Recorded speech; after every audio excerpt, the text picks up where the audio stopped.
ముఖ్యమంత్రి నారా చంద్రబాబు నాయుడు పిలుపు మేరకు డిప్యూటీ సీఎం కొణిదెల పవన్ కళ్యాణ్ సూచనల మేరకు గ్రాడ్యుయేట్ ఎమ్మెల్సీ ఎన్నికల్లో అత్యధిక మెజార్టీతో ఆలపాటి రాజాను గెలిపించుకోవాలని పార్టీ శ్రేణులకు నష్టపేట ఎమ్మెల్యే డాక్టర్ చదలవాడ అరవిందబాబు పిలుపునిచ్చారు. ఆదివారం పట్టణంలోని జమీందార్ ఫంక్షన్ హాల్లో ఉమ్మడి కృష్ణా గుంటూరు జిల్లాల 2025 పట్టభద్రుల ఎమ్మెల్సీ ఎన్నికల ప్రచార కార్యక్రమాన్ని ఎమ్మెల్యే డాక్టర్ చదలవాడ అరవిందబాబు అధ్యక్షతన నిర్వహించారు.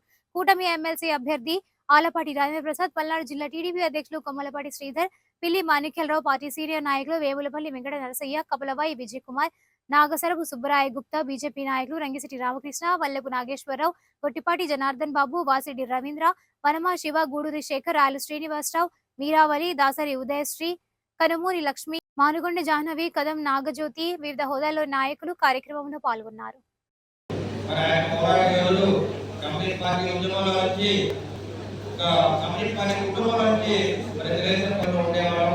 పోరాటం చేశాము.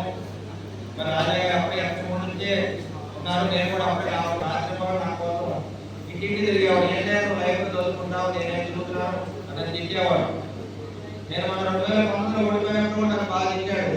ఎందుకు మొత్తం ఈ రాజకీయాలు దూరపడమని కాదు. అంటే మనకి గెలవాలి కదా, ఎక్కడ ఓడిపోయి గెలవాలంటే మన ఎలక్షన్లో కూడా ఆయన కళ్ళ పట్టుకొని వచ్చాడు, కత్తి పట్టుకొని వచ్చాడు. ఎలక్షన్లో నాకు అండగా ఉన్నాడు. మళ్ళీ 83లో ఏం చేశాడు, మళ్ళీ ఏదో చేశాడు. అప్పుడు నన్ను గెలిపించాడు, ఇప్పుడు కూడా నన్ను అక్కడ గెలిపించడం జరిగింది. అదేవిధంగా ఎవరైతే మన ప్రజాస్వామ్యాన్ని కాపాడతారో, ప్రజల పనిచేస్తారో, మరి అటువంటి పౌరులకు మన ఎమ్మెల్సీ రాజేంద్ర ప్రసాద్ గారు మన సీటు త్యాగం చేయడం జరిగింది జనసేనకి. అవన్నీ కూడా గుర్తుపెట్టుకుని నారా చంద్రబాబు నాయుడు గారు సీటు ఇవ్వడం జరిగింది. మనం అందరం కూడా బాధ్యతగా దగ్గర ఉండి తప్పనిసరిగా బాధ్యతగా పనిచేస్తాము, బాధ్యతగా గెలిపిస్తాము, మంచి మెజారిటీ తీసుకుంటామని చెప్పి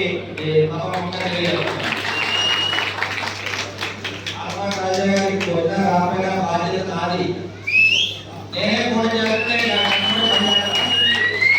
ఎక్కడ కూడా ఆటమార్గడానికి మాత్రం వీలేదు.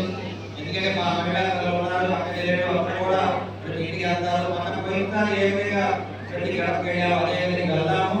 గ్రాడ్యుయేట్ వాళ్ళ కూడా ఇంప్లిమెంట్ చేద్దాము, ఓటింగ్ శాతం పెట్టుకుందాము, దగ్గర చేద్దాము.